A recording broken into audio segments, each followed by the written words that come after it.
Friends, हमारा जो first chapter है मैकेनिज्म ऑफ ऑर्गेनिक रिएक्शन का वो है बॉन्ड क्लीवेज। तो आज हम डिटेल में डिस्कस करेंगे बॉन्ड क्लीवेज। तो फ्रेंड्स, बॉन्ड क्लीवेज का मतलब क्या होता है? क्लीवेज का मतलब होता है फिशन या ब्रेकेज।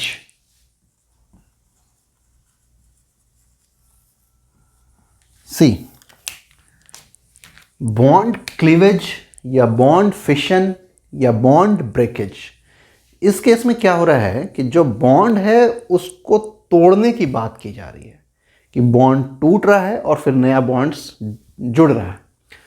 तो जब भी बॉन्ड क्लीवेज या फिशन या ब्रेकेज होगा, मैं कहूँगा कि whenever there will be bond cleavage or breakage or fission, there will be formation of reactive intermediates. एक intermediate का formation होगा. There will be formation of reactive carbon intermediate. See, reactive carbon intermediate कहने का मतलब है कि कुछ reaction हो रहा है और जो उस रिएक्शन के बीच में कुछ एक इंटरमीडिएट फॉर्म हो रहा है, टूटा, कुछ बना, फिर कुछ जुड़ करके फाइनली कुछ बना। तो वो जो बीच की चीज़ जो बनी वो बहुत हाईली रिएक्टिव है। मतलब अगर उसका एनर्जी ग्राफ आप देखोगे कि पहले कुछ सब्सटेंस था, हमने उसमें कुछ डाला, कुछ रिएक्शन किया, फिर उसकी एनर्जी ऐसे बढ़ जाएगी, हाईली रिएक्टिव होगा, फिर फाइनली वो जो प्रोडक्ट फॉर्म हो जाएगा तो उसका जो एनर्जी लेवल होगा वो नीचे आ जाएगा। उतना रिएक्टिव वो नहीं रहेगा जितना रिएक्टिव उसका इंटरमीडिएट है, एक बीच का चीज़ है। तो whenever there will be a bond cleavage और ब्रेकेज और fission, there will be a formation of reactive carbon intermediate. और ये जो रिएक्टिव कार्बन इंटरमीडिएट है, ये क्या क्या हो सकते हैं? It can be a carbocation,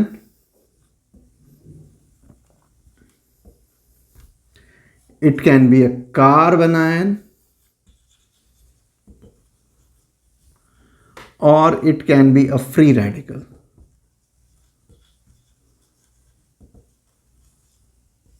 सी, जब भी बॉन्ड क्लीवेज होगा तो बॉन्ड क्लीवेज के दौरान बीच में ऑर्गेनिक रिएक्शन में कुछ एक हाईली रिएक्टिव इंटरमीडिएट का फॉर्मेशन होगा और वो हाईली रिएक्टिव कार्बन इंटरमीडिएट जो होगा वो आइदर फ्री रेडिकल होगा, कार्बनायन होगा, कार्बोकैटायन होगा।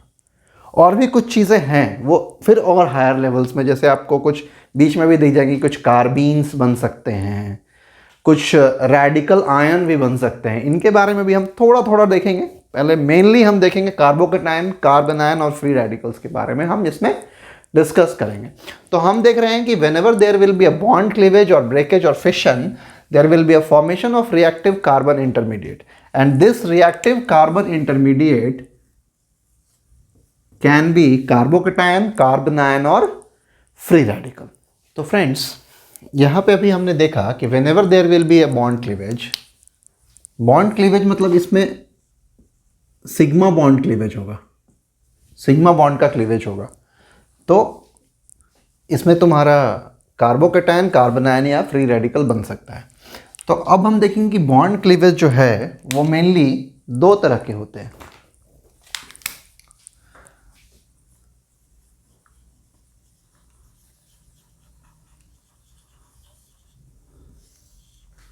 It is mainly of two types.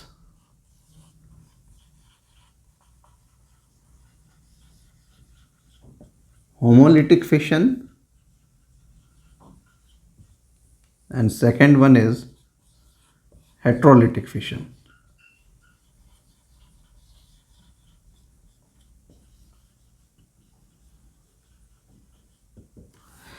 ठीक है, तो जैसा नेम सजेस्ट कर रहा है कि होमोलिटिक फिशन के केस में जो सिग्मा बॉन्ड है कार्बन कार्बन के बीच का या किसी का भी, उसका फिशन जो होगा वो एकदम बीच से होगा। प्रॉपर फिशन होगा और जो इलेक्ट्रॉन जो शेयर कर रहा था वो बॉन्ड, वो इलेक्ट्रॉन डिस्ट्रीब्यूट हो जाएगा इक्वली। ठीक है, तो होमोलिटिक फिशन के केस में क्या होगा, ये इलेक्ट्रॉन इक्वली जब इस पे शेयर हो जाएगा कार्बन पे, तो हमेशा जो कार्बन पे एक सिंगल इलेक्ट्रॉन जो रहेगा, पेयर इलेक्ट्रॉन, ये क्लीवेज के बाद ये वाली इलेक्ट्रॉन इस पे, ये वाली इलेक्ट्रॉन इस पे, the electron which was shared, या लिख सकते हो the shared electron of the sigma bond got distributed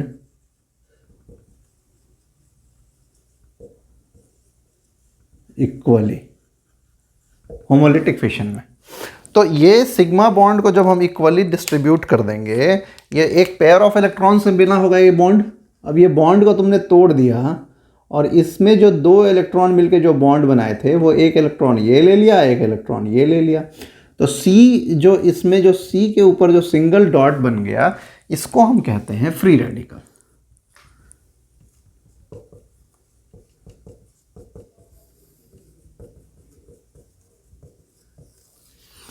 तो देखो, होमोलिटिक फिशन जब होगा तो हमेशा there will be a formation of free radical.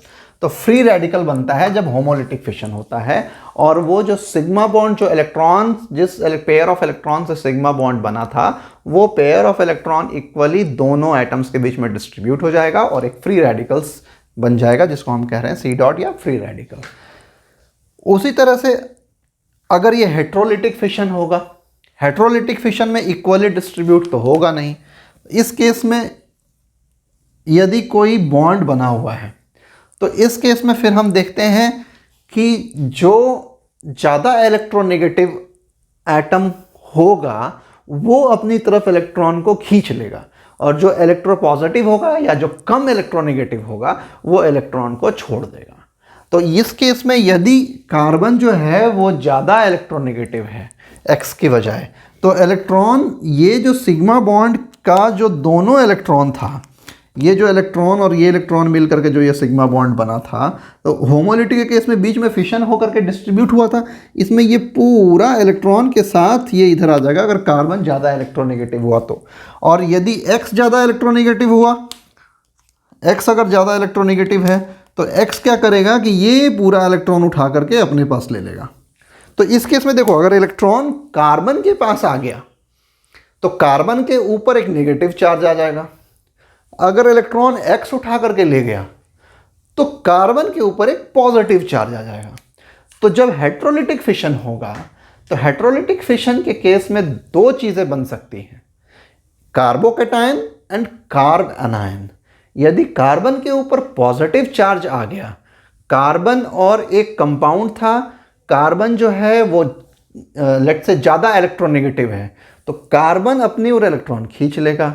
X अगर लेट्स से ज़्यादा इलेक्ट्रोनेगेटिव है, तो X अपने तरफ कोवेलेंट बॉन्ड के दोनों इलेक्ट्रॉन्स को ले लेगा या पूरा पेयर ऑफ इलेक्ट्रॉन को ले लेगा। दो केसेस हो सकते हैं। पहला केस, जब कार्बन जो है वो इलेक्ट्रॉन को अपने ऊपर लेकर के आ गया, तो उस केस में कार्बन के ऊपर एक नेगेटिव चार्ज हो जाएगा। तो उस केस में वो जो इंटरमीडिएट बनेगा उसको हम कहेंगे कार्ब अनायन। It is an अनायन। और यदि कार्बन जो है वो कम इलेक्ट्रोनेगेटिव है, तो X जो है वो अपने साथ इलेक्ट्रॉन्स को ले करके जाएगा। जब फिशन हुआ, हेट्रोलिटिक फिशन हुआ, तो जो कार्बन के ऊपर क्या होगा, एक पॉजिटिव चार्ज डेवलप होगा। तो जब कार्बन के ऊपर एक पॉजिटिव चार्ज डेवलप हो, बिकॉज अब तो वह इलेक्ट्रॉन डिफिशिएंट हो गया, तो पॉजिटिव चार्ज जो डेवलप हो जाएगा। तो जब पॉजिटिव चार्ज डेवलप हुआ, तो उस केस को हम कहते हैं, वो जो इंटरमीडिएट फॉर्म हुआ with a carbon having positive charge on it, it is called carbocation. तो दो चीजें बन सकती है हेट्रोलिटिक फिशन के केस में, कार्बोकैटायन एंड कार्ब एनायन। जबकि होमोलिटिक फिशन जब होगा तो सिर्फ फ्री रेडिकल्स बनता है, क्योंकि उसमें दोनों के ऊपर जो इलेक्ट्रॉन्स जो शेयर्ड थे सिग्मा बॉन्ड में, वो आपस में बट गए और इसको एक इलेक्ट्रॉन मिला, एक पेयर नहीं बल्कि एक इलेक्ट्रॉन मिला। अब ये फ्री रेडिकल्स की क्या क्या प्रॉपर्टी है वो अभी हम देखते हैं।